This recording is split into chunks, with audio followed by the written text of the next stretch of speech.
Hello, नमस्ते students. नमस्कार मेरा। और आज हम जो देखने वाले हैं, पढ़ने वाले हैं, वो हमारी सामाजिक विज्ञान की कक्षा 8 की पुस्तक है ये।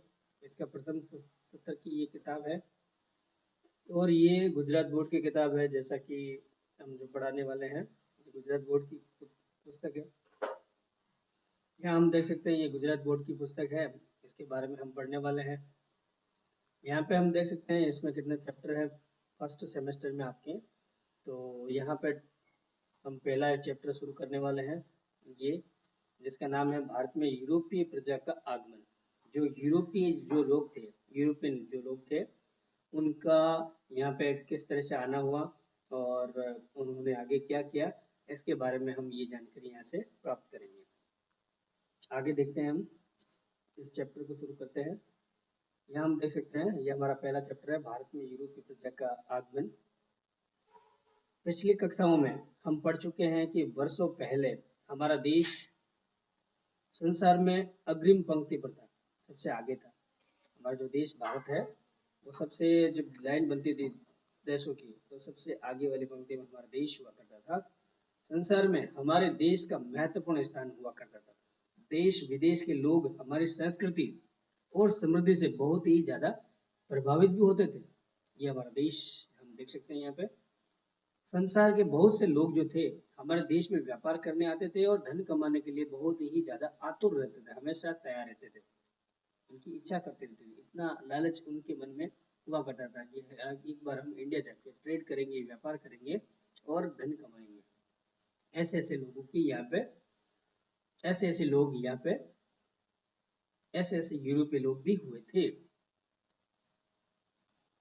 आगे देखते हैं हम, आगे देखते हैं हम। जबकि इसके पहले भी स्थल मार्ग से यहाँ व्यापारी विदेशी व्यापारी वायव्य सीमा से आते थे और व्यापार करते थे। स्थल मार्ग से अरब देश के व्यापारी वर्षों से व्यापार करते थे। जो अरबियन जो लोग थे, वो कई सालों से यहाँ पे, हमारे यहाँ पे व्यापार किया था। परंतु तुर्कों ने कॉन्स्टेंटिनोपल जीत लिया था। कॉन्स्टेंटिनोपल का मतलब होता है कस्तूनतुनिया, जिसे हम इस्तानबुल भी कह सकते हैं। इस्तानबुल, इस्तानबुल, इस्तानबुल का अलग अलग ये नाम है, इस्तानबुल का।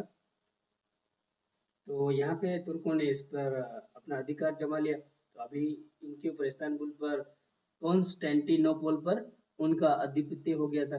जिससे क्या हुआ कि परिस्थिति में परिवर्तन आ गया। अब वो जो रोड था, यहाँ पे हम देखेंगे ये, तो यहाँ पे उन्होंने अपना अधिकार जमा लिया था। तो क्या हुआ, ये जो मार्ग है उन्होंने बंद कर दिया। ठीक है, ये कुछ ये कुछ परिस्थिति में परिवर्तन उनके आने शुरू हो गई। स्थल मार्ग द्वारा होने वाला व्यापार अब जो है वो रुक गया। इनके लिए ये था, यूरोपियों के लिए। यूरोपीय जो लोग थे वो भारत आया करते थे ना, वो इसी रूट से आए थे। लेकिन अब जब तुर्कों ने उसके ऊपर आक्रमण करके और कब्जा करके अपना रास्ता अपना बना लिया था, तो यूरोपियन लोगों को स्थल मार्ग के लिए थोड़ा प्रॉब्लम होना शुरू हो गई। जिसके कारण यूरोपीय देशों में भारत की चीज वस्तुएं जैसे कि रेशम जाती थी, सूती कपड़ा, सूत जो जाती थी, कपड़ा जाता था, मलमल, मिर्च मसाला, तेज पत्ता आदि की बहुत बड़ी मांग हुआ करती थी हमारे देश की। ये इनके साथ में व्यापार ज्यादा करते थे ये। और काली मिर्च जो थी और मिर्च मसाला थी, इसको काला सोना भी कहा जाता है। ब्लैक ब्लैक गोल्ड, काला सोना, काली मिर्च को काला सोना भी कहते हैं। ठीक है। तो ये जब इनके साथ ट्रेडिंग हो रहा था, इन चीजों का एक भारत से लगा के यूरोपीय देशों में जाता था, रोमन साम्राज्य में जाता था। तो अब ये जो रूट था, जो था वो बंद हो गया। आगे हम देखेंगे कौन सा रूट था। तो ये रूट किसने रोक दिया था? तुर्कों ने। क्यों रोक दिया? क्योंकि उन्होंने इसको जीत लिया था। और ये क्या था? कॉन्स्टेंटिनोपल, जिसको हम इस्तांबुल भी कहते हैं, जो रेशम मार्ग से जुड़ा हुआ था। ठीक है, आगे हम देखते हैं। इस परिस्थिति का लाभ लेने के लिए यूरोप के अधिकांश देशों ने भारत पहुंचने के लिए जल मार्ग, अब स्थल मार्ग पर उन्होंने कब्जा कर लिया था, तो अब जल मार्ग को खोजने की योजना बनाना शुरू कर दी। अब उन्हें एक जल मार्ग चाहिए था।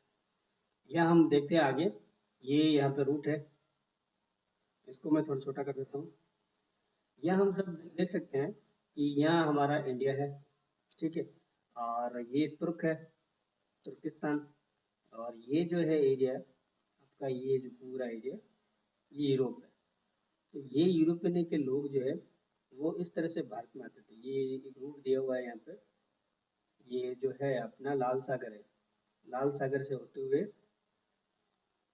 अफ्रीका के पूर्वी तट से होते हुए कालीकट बंदरगाह पहुंचते थे और कोचीन यहाँ पहुंचते थे, और यहाँ पे फिर भारत पर अपना व्यापार शुरू करते थे।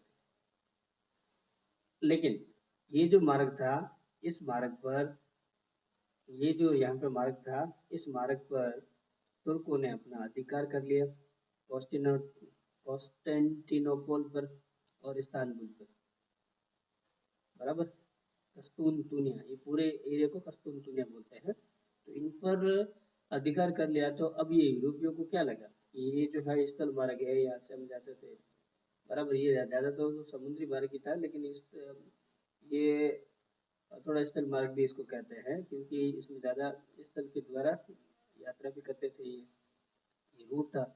तो यहाँ पे अब लोगों को क्या हुआ, यहाँ पे है स्पेन और यहाँ पे है पोर्टुगीज, पुर्तगाल। तो यहाँ पे इनके बीच में ज़्यादा पहले होड़ मच गई थी।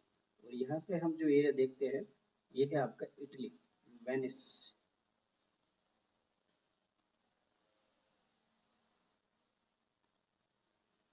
तो क्या हुआ, ये है आपका इटली, वेनिस, ठीक है। तो ये यहाँ पे पोर्टुगीज है यहाँ पे, और यहाँ पे है आपका स्पेन, कि ये लिस्बन है यहाँ पे, जो स्पेन का एक भाग है, और पोर्टुगीज यहाँ पे।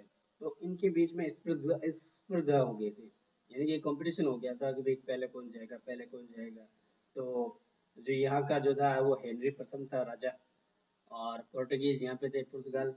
तो अब यहाँ पे इन दोनों के बीच में, स्पेन और पुर्तगाल में एक कंपटीशन छिड़ गया, स्पर्धा हो गई थी, प्रतिस्पर्धा हो गई थी कि अभी हम लोग भेजेंगे यहाँ से दूसरे रास्ता के लिए, ठीक है। तो कई लोग गए थे, जिसमें से एक बंदा यहाँ से गया, उसने सोचा कि जो अर्थ जो है वो राउंड शेप में है, गोल है, तो अगर हम यहाँ से जाएंगे तो ऐसा घूमते घूमते फिर भी यहाँ आ सकते हैं, बराबर। कई लोग गए थे, जिसमें कोलंबस का नाम आता है, और वास्को दा गामा का नाम आता है, ऐसे कई नाविकों के नाम आते हैं। कि ये लिस्बन से होते हुए यहाँ पे ये कैप ऑफ गुड होप, यहाँ से होते हुए मोजाम्बिक से सीधा कोचिन गया था वास्को डी गामा। कब गया था, 1498 को, ईस्वी के दिन। यहाँ पे पूछा, वो जमूरिन जो यहाँ का राजा था इस एरिया का, उसने वास्को डी गामा का स्वागत किया। तो ये कहानी है यूरोपियों के आगमन की। आगे हम देखते हैं, ये हम इस मैप से देख सकते हैं, इम्पोर्टेंट अभी नहीं है ये। देखिए, समय बीतने के साथ यूरोप के अन्य देशों के साहसी नाविकों ने भारत आने वाले जल मार्ग को खोजने की शुरुआत कर दी। अब हम सबसे पहले जो इम्पोर्टेंट नाम लेते हैं वो है क्रिस्टोफर कोलंबस का। भारत आने वाले जलमार्ग को खोजने का बीड़ा उठाने वाले अनेक साहसी नाविकों में से एक था इटली में रहने वाला ये प्रसिद्ध कोलंबस। इटली का रहा था ये। उसका मानना था कि पूर्व में जाने के लिए पश्चिम दिशा से भी जाया जा सकता है, जैसे कि मैंने बोला कि बोले, उसने सोचा पूर्व से जाएंगे, पूर्व से जाएंगे तो पश्चिम में, मतलब कि ये गोल पृथ्वी होने की वजह से हम कोई भी दिशा से जा सकते हैं, ठीक है। यहाँ से अगर जाएंगे पूर्व से तो भी पश्चिम में आ सकते हैं, पश्चिम से हम जाएंगे तो हम इसमें आ सकते हैं। तो ये इसकी मानसिकता ऐसी थी। ऐसा क्यों विचार किया गया होगा, ये इसी के लिए, ठीक है। इस पर विचार करें, तो आपको विचार करने की जरूरत नहीं है।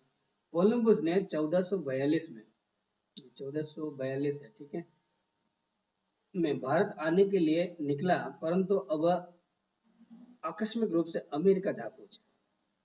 अब क्या हुआ, तो वो भारत की खोज के लिए तो निकला था, लेकिन उसने सोचा कि अर्थ जो है राउंड है, यहाँ से भी मैं आ सकता हूँ, लेकिन वो पहुंच गया अमेरिका। वह जब तक जीवित था तब तक स्वयं को हिंदुस्तान को खोजने वाला मानता था। जब तक वो जिंदा था तब तक वो बोलता था कि मैंने इंडिया की खोज की, मैंने इंडिया की खोज की, हिंदुस्तान की खोज मैंने की। बराबर। और ये जो गया था वो पश्चिम दिशा में गया था, तो इसके लिए पश्चिम दिशा को वेस्ट कहते हैं, और इंडिया के नाम से गया था तो इसलिए इंडिया। तो अब इस जगह को वेस्ट इंडिया यानी कि वेस्ट इंडीज के नाम से भी हम जानते हैं। तो आज भी अमेरिका के मूल निवासियों को रेड इंडियंस इसीलिए कहते हैं। उस किनारे के टापुओं को वेस्ट इंडीज कहा जाता है। आप सभी का इस वीडियो को देखने के लिए धन्यवाद। Thanks and have a good day.